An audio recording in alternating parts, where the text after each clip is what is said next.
Now to the brand new and explosive claims hovering over President Trump's impeachment trial. John Bolton's words about Ukraine revealed as the president's team defended him before the Senate late into the night.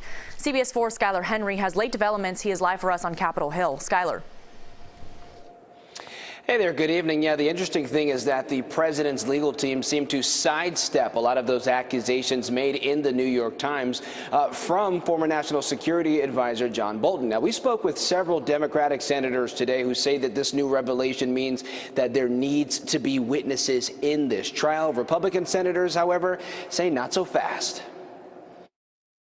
To remove a duly elected president and to prevent the voters from deciding his fate on the basis of these articles would neither do justice to this president nor to our enduring Constitution. The president's lawyers spent part of their second day of opening presentations questioning Hunter Biden's role on a Ukrainian energy company's board. Why was Hunter Biden on this board? Vice President Biden went to Ukraine approximately 12 to 13 times. One thing he apparently did not do, however, was to tell his son not to trade on his family connections. The former vice president reacted to the trial from the campaign trail in Iowa. You're kidding me.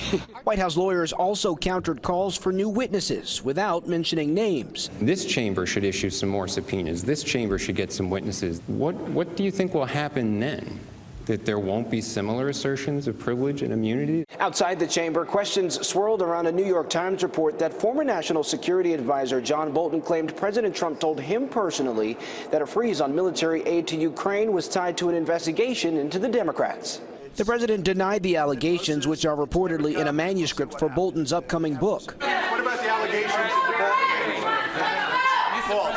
Senate Democrats are calling for Bolton's testimony. He has direct evidence about the matter at hand, and he should not be prevented from testifying. Some Senate Republican moderates have indicated they could join the Democrats.